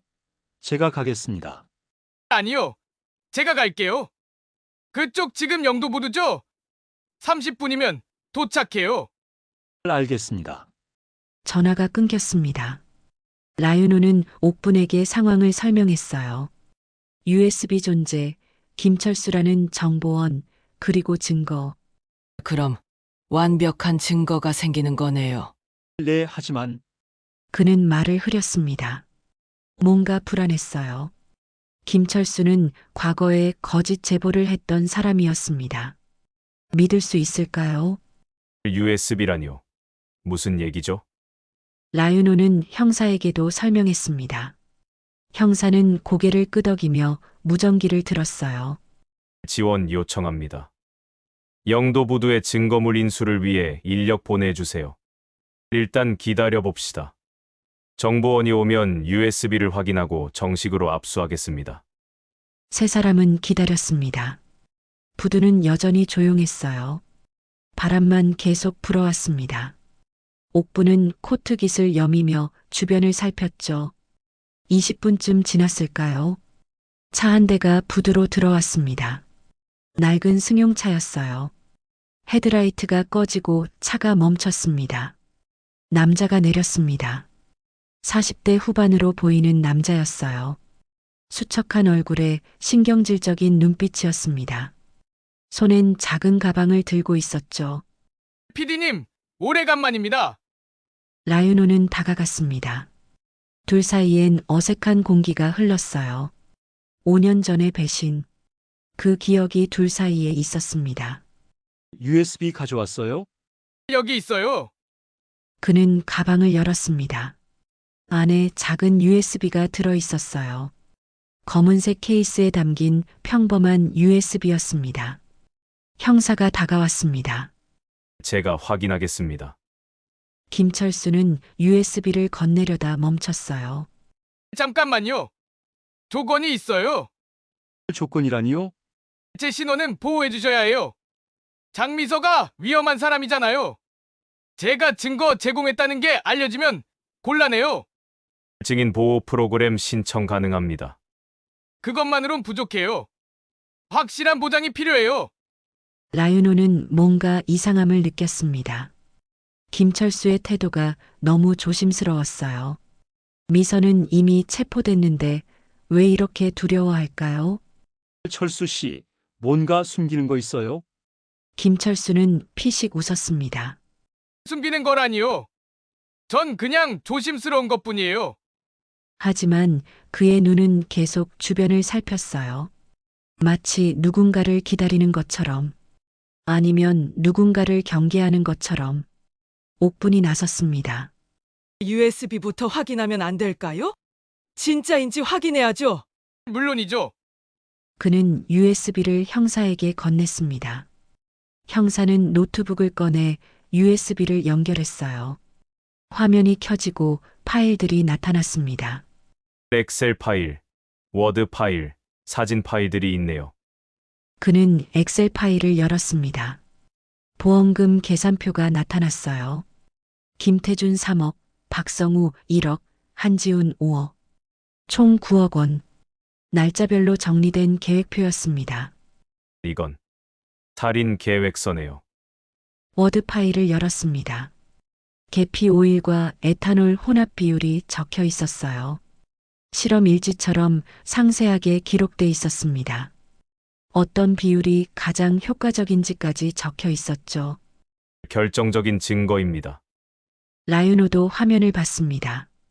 그의 얼굴이 창백해졌어요. 미서의 범죄가 얼마나 치밀했는지 알 수 있었습니다. 옥부는 화면을 볼 수 없었습니다. 아들의 이름이 그런 문서에 적혀 있다는 게 끔찍했어요. 살인 계획의 대상으로 적혀 있다니. 맞죠? 이게 진짜예요. 이제 제 신원 보호 약속해 주세요. 알겠습니다. 정식으로 절차 밟겠습니다.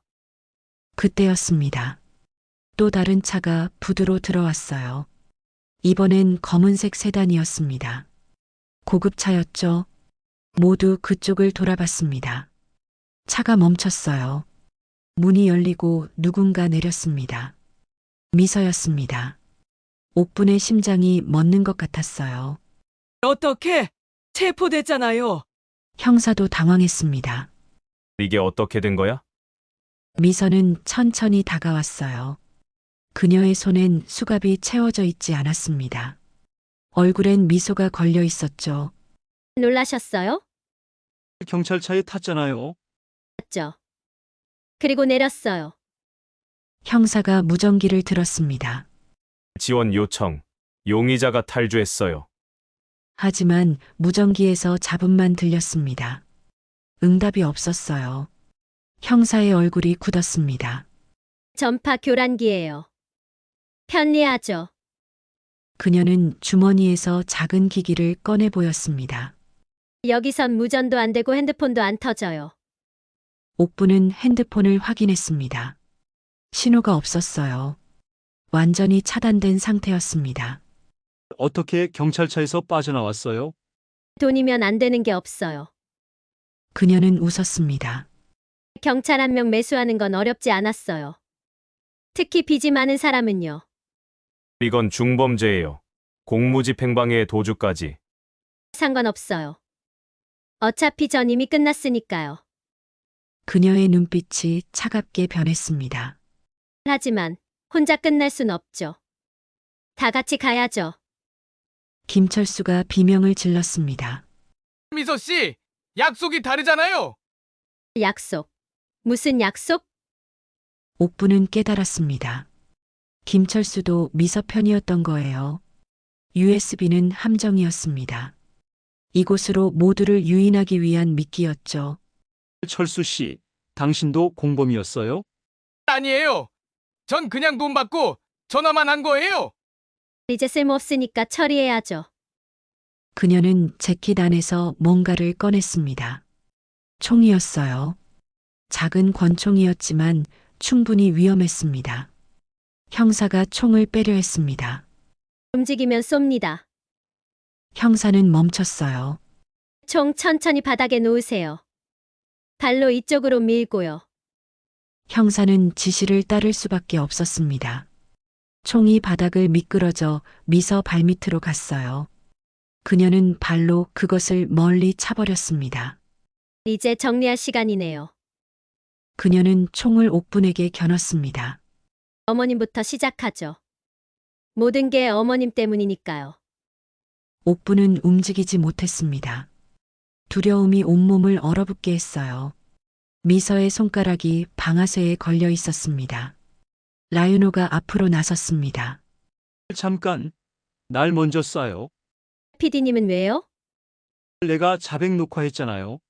증거도 내가 모았고요. 날 없애는 게 먼저 아니에요? 미서는 고민했습니다. 라유노의 말이 맞았어요. 그가 가장 위험한 증인이었습니다. 좋아요. PD님부터. 총구가 라유노에게로 향했습니다. 옥분이 소리쳤어요. 안 돼. 그 순간이었습니다. 형사가 움직였어요. 빠르게 미서에게 달려들었습니다. 총성이 울렸습니다. 탕! 소리가 부두에 울려 퍼졌어요.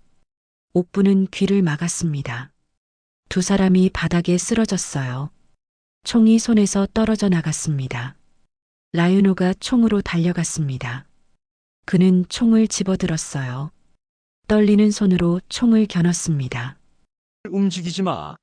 하지만 미서는 형사를 밀쳐내고 일어났습니다. 그녀는 주머니에서 또 다른 것을 꺼냈어요. 칼이었습니다. 아까 부두에서 떨어뜨렸던 그 칼. 총 쏠 수 있어요, PD님? 라유노의 손이 떨렸습니다. 그는 한 번도 총을 쏴본 적이 없었어요. 방송 PD였지 경찰이 아니었습니다. 미서는 그것을 알았어요. 못 쏘겠죠. 사람을 쏘는 건 쉽지 않아요. 그녀가 다가왔습니다. 오지 마. 미서는 멈추지 않았어요. 한 걸음, 또 한 걸음. 칼을 들고 천천히 다가왔습니다. 옥분이 결심했습니다. 바닥에 떨어진 형사의 총이 보였어요. 미서가 발로 찬 그 총, 컨테이너 그림자 속에 있었습니다. 옥분은 조용히 그쪽으로 움직였습니다. 미서는 라유노에게만 집중하고 있었어요. 옥분의 움직임을 눈치채지 못했습니다. 옥분은 총에 손을 뻗었습니다. 차가운 금속이 손바닥에 닿았어요. 그녀는 총을 들어 올렸습니다. 무거웠죠. 하지만 할 수 있었습니다. 미서야. 미서가 돌아봤습니다. 옥분이 총을 겨누고 있었어요. 떨리지 않는 손으로 30년 전 그날의 결심처럼 단단한 손으로 어머님, 그거 쏠 수 있어요? 30년 전에도 했어. 지금도 할 수 있어. 미서의 얼굴이 변했습니다. 처음으로 두려움이 스쳤어요. 칼 내려놔. 마지막 경고야. 미서는 웃었습니다. 하지만 떨리는 웃음이었어요. 못 쏠 거예요. 어머님은 양심이 있으니까. 내 말대로 난 이미 살인자야. 한 번 더 한다고 달라질 게 뭐 있겠니? 옥분의 눈빛은 진지했습니다. 거짓말이 아니었어요. 정말로 쏠 수 있었습니다. 아들을 위해서라면. 미서는 그것을 느꼈습니다. 옥분의 진심을, 각오를. 그녀는 천천히 칼을 내려놓았어요. 이긴 거예요, 어머님. 아니야. 아무도 이긴 게 아니야. 경찰 사이렌이 들렸습니다. 진짜 경찰이 오고 있었어요. 아까 형사가 보낸 지원 요청이 닿았던 겁니다. 여러 대의 경찰차가 부두로 들어왔습니다. 경찰들이 뛰어내렸어요. 순식간에 미서를 둘러쌌습니다. 손들어! 무릎 꿇어! 미서는 저항하지 않았습니다. 무릎을 꿇고 손을 머리 뒤로 올렸어요. 수갑이 채워졌습니다. 이번엔 진짜였습니다. 옥부는 총을 내렸습니다. 손에서 힘이 빠졌어요. 총이 바닥에 떨어졌습니다. 라유노가 달려와 그녀를 부축했죠. 선생님, 괜찮으세요? 옥부는 대답하지 못했습니다. 온몸이 떨렸어요. 긴장이 풀리며 모든 힘이 빠져나갔습니다. 미서는 경찰차로 끌려갔습니다. 가기 전 마지막으로 옥분을 봤어요. 어머님은 쏘지 못했을 거예요. 옥분은 고개를 저었습니다. 넌 끝까지 사람을 몰라. 그게 내 패인이야. 미서는 더 이상 말하지 않았습니다. 차 문이 닫혔어요. 이번엔 정말로 떠났습니다. 돌아올 수 없는 곳으로. 옥부는 하늘을 올려다봤습니다. 새벽이 밝아오고 있었어요. 어둠이 걷히고 있었습니다. 선생님, 이제 정말 끝났습니다. 그래요. 이제 정말 끝이네요. 그녀는 눈을 감았습니다. 지훈의 얼굴이 떠올랐어요. 미소 짓는 아들. 이제 편히 쉴 수 있을 거였습니다. 엄마가 진실을 밝혔으니까요. 다음 날 아침이었습니다. 10월 27일 일요일. 옥부는 경찰서에서 긴 밤을 보냈어요. 진술서를 작성하고 조사를 받았습니다. 해가 떠오를 때까지 계속됐죠. 오전 9시경이었습니다. 담당 검사가 옥분을 찾아왔어요. 40대 중반의 여성 검사였습니다. 단정한 정장에 날카로운 눈빛이었죠. 한옥분 씨, 수고 많으셨습니다. 제 아들, 사건은 어떻게 됩니까? 장미서는 살인죄로 기소될 예정입니다. 증거가 충분해요. 옥부는 안도의 한숨을 쉬었습니다. USB에 들어있던 자료들, 현장 증거물, 그리고 자백 녹화 영상, 모두 결정적입니다. 과거 남자들 사건도요? 재수사에 착수했습니다. 김태준 씨와 박성우 씨 사건 모두요. 검사는 서류를 펼쳤어요. 김태준 씨 사건의 경우 등산로 CCTV를 다시 확인했습니다. 당시엔 중요하게 여기지 않았던 영상인데요. 뭐가 나왔나요? 장미서가 김태준 씨보다 먼저 등산로에 올라간 흔적이 있어요. 그리고 사고 지점 근처에서 내려온 것도 확인됐습니다. 옥부는 숨을 죽이고 들었습니다. 박성우 씨 사건도 마찬가지예요. 사고 당일 차량 블랙박스를 재분석했더니 브레이크 라인의 이상 흔적이 발견됐습니다. 그럼 둘 다 네, 살인으로 재분류될 가능성이 높습니다. 연쇄살인자. 미서는 진짜 연쇄살인자였어요. 3명의 남자를 계획적으로 죽였습니다. 모두 돈을 위해서였죠. 보험금 관련해서도 조사 중입니다. 부당 취득한 금액 전부 환수될 예정이에요. 제 아들이 받을 보험금은요? 범죄 수익이 아님으로 정당한 유족에게 지급됩니다. 한옥분 씨가 수익자가 되실 거예요. 옥부는 고개를 저었습니다. 전 그 돈 원하지 않아요. 아들의 목숨값 같아서. 마음은 이해하지만 법적으론 받으셔야 합니다. 나중에 기부하시든 쓰시든 그건 선생님 자유예요. 옥부는 아무 말도 하지 못했습니다. 잠시 침묵이 흘렀어요. 검사가 다시 입을 열었습니다. 그리고 선생님 건에 대해서도 말씀드려야겠네요. 옥분의 심장이 빠르게 뛰었습니다. 30년 전 일, 남편 살해, 인슐린 과다 투여, 그 비밀, 30년 전 사건, 기록을 검토했습니다. 처벌받을 준비돼 있습니다. 검사는 고개를 저었어요. 불기소 처분으로 결론 났습니다. 네. 하지만 전 살인을 가정폭력 상황에서의 방어 행위로 판단됐어요. 게다가 피해자가 어린 자녀였다는 점도 고려됐습니다. 옥부는 믿을 수 없었습니다. 당시 상황을 재구성해 보니 정당방위에 준하는 사례로 볼 수 있었어요. 남편분의 폭력 기록도 병원에 남아 있었고요. 그래도 전 의도적으로 법은 모든 상황을 고려합니다. 선생님은 생존을 위해 행동한 거예요. 처벌 대상이 아닙니다. 눈물이 흘러내렸습니다. 30년간 짊어졌던 죄책감, 밤마다 괴롭히던 악몽, 그 모든 게 벗겨지는 순간이었어요. 집으로 가셔도 됩니다. 푹 쉬세요. 옥부는 고개를 끄덕였습니다. 검사실을 나왔어요. 복도에 라유노가 기다리고 있었습니다. 선생님, 어떻게 됐어요? 불기소래요. 전 자유예요. 라유노는 미소 지었습니다. 다행입니다. 정말 다행이에요. 당신 덕분이에요. 고마워요. 아니에요. 선생님 용기 덕분이죠. 두 사람은 경찰서를 나왔습니다. 밖은 맑았어요. 가을 햇살이 따스하게 내리쬐고 있었습니다. 거리엔 사람들이 평범하게 걸어 다니고 있었죠.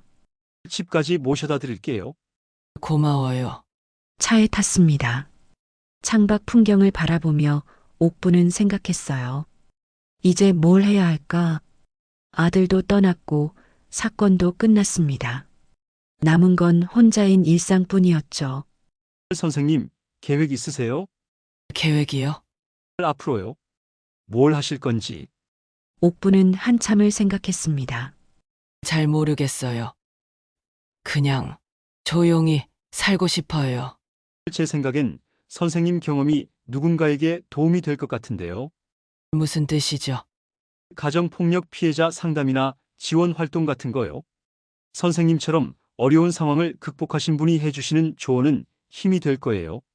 옥부는 그 말을 곱씹었습니다. 도움을 줄 수 있다는 것, 자신의 상처가 누군가에게 희망이 될 수 있다는 것, 의미 있는 일 같았어요. 생각해 볼게요. 차는 옥분의 아파트에 도착했습니다. 연락 주세요. 언제든 도와드릴게요. 고마워요. 정말 옥부는 집으로 들어갔습니다. 오랜만에 돌아온 집이었어요. 며칠 만이었지만 오래된 것 같았습니다. 모든 게 그대로였죠. 하지만 옥부는 달라져 있었어요.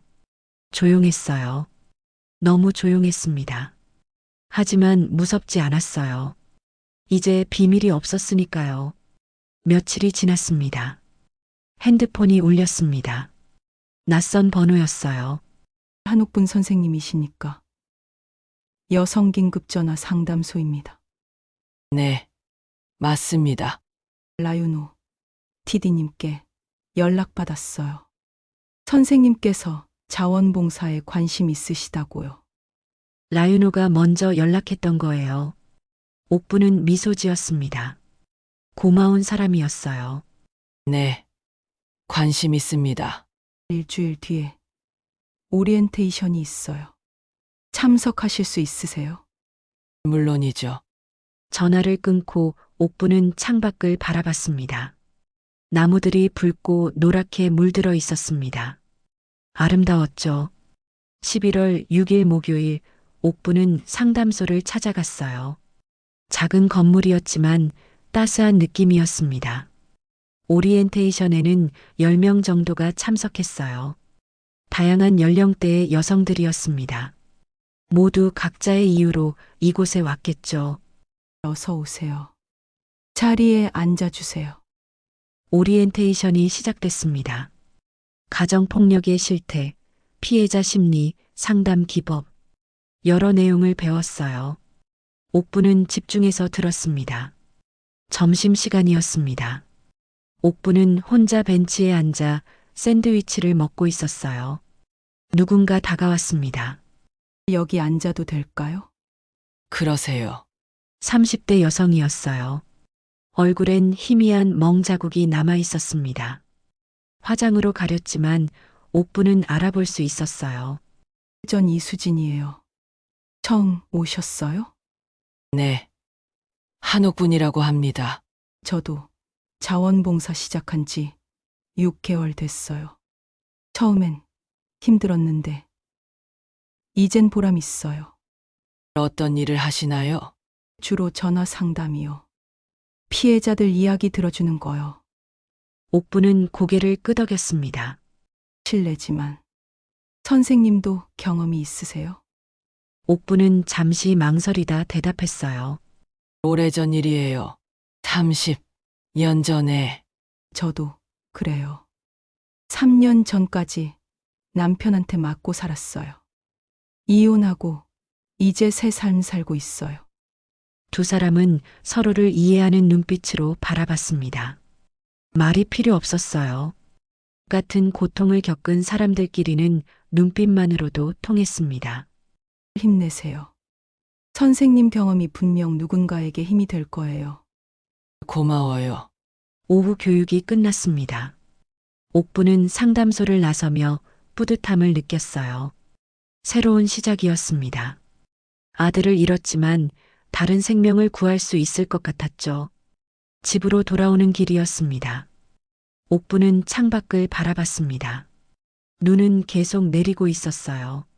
세상을 하얗게 덮으며 모든 상처를 가리며